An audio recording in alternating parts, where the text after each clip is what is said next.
Liverpool ayaa waxa ay xil ciyaareedkii hore horyaalka Premier League ay hanatay.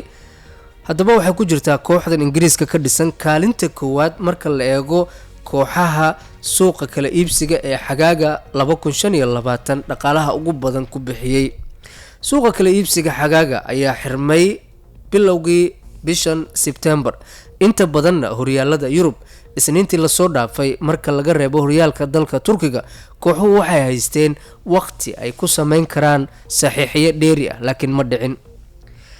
Haddaba xawaaladaha iyo baananka dunida ayaa lagu soo waramayaa in ay la kulmeen xaddi badan oo dhaqaale, iyadoo la sheegayo dhaqaalahan in uu gaaray rikoor waali ah 10.23 bilyan oo euro ayaa xawaaladaha lacagaha qabta iyo baananku ay qabteen marka loo eego xogta ay daabacday maanta Transfer Market oo ah hay'ad la socota suuqa marka la eego kala iibsiga ciyaartooyda qaaradda Yurub. Sida laga soo xigtay Mareykan oo fadhigeedu uu yahay wadanka Jarmalka, tiradan waxay dhaaftay rikoor la diiwaan galiyay xil ciyaareedkii 2023-2024. markaasi suuqa kala iibsiga waxaa ku dhaqdhaqaaqayay lacag gaaraysa 8.86 bilyan oo gini.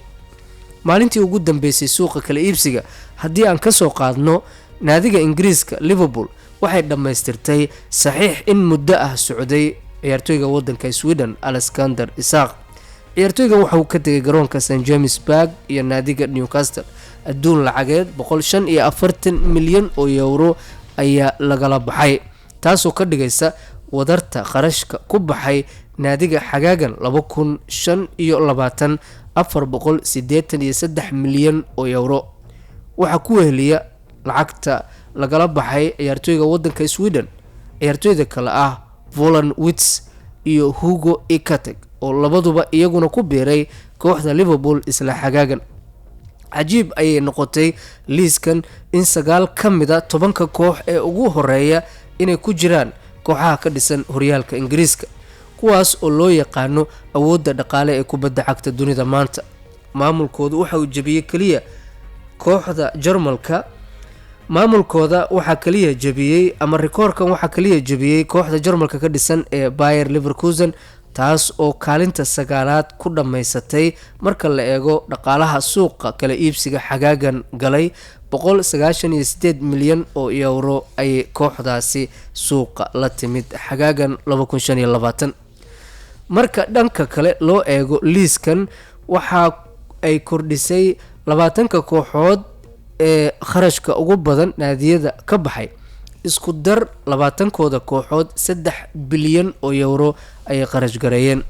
labada koox ee ka dhisan Spain Atletico caasimadeeda labada koox ee ka dhisan caasimada Isbaanishka ee Atletico Madrid iyo Real Madrid ayaa iyaguna waxay ku kala jiraan kaalmaha 11aad iyo 12aad.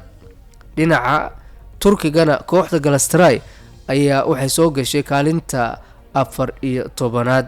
AC Milan iyo Juventus oo Talyaaniga iyaguna ka dhisan 13aad iyo 18aad ay ku jiraan. haddaba waxaan idin soo gudbin doonaa 20 koox ee qarashaadka ugu badan suuqa xagaagan 2025 sida ay markaasi u kala sareeyaan. xogtan oo ay daabacday shabakada caanka ee suuqa ku takhasustay Transfer Market waxaa ugu horeeya naadiga Liverpool waxay qarash gareysay 482 milyan oo gini. Chelsea 328 milyan oo gini. Arsenal 294 milyan oo euro. Newcastle United 289 milyan. Manchester United 251 milyan oo euro. Nottingham Forest 237 milyan. Tottenham Hotspur 311 milyan oo gini. waa 311 ay qarash gareysay oo kun. Manchester City 207 milyan ayaa laga soo xigtay. Bayer Leverkusen ayaa waxay ku jirtaa kaalinta 9aad 198 milyan ay qarash gareysay. Sunderland 188 milyan oo euro. Atletico Madrid 176 milyan. Real Madrid 167.5 milyan. AC Milan 162 milyan oo euro, Galatasaray 148 milyan, West Hamna 144 milyan, Wolverhampton 140 milyan, Portsmouth 138 milyan. Juventus oo Talyaaniga ah 137.3 milyan ay qarash garaysay. RB Lisbon 136 milyan ay qarash garaysay. Kooxda ugu dambeysa waa Everton 130 milyan ay qarash garaysay. Inta badan kooxaha Ingiriiska ayaa dhaqaalaha ugu badan suuqa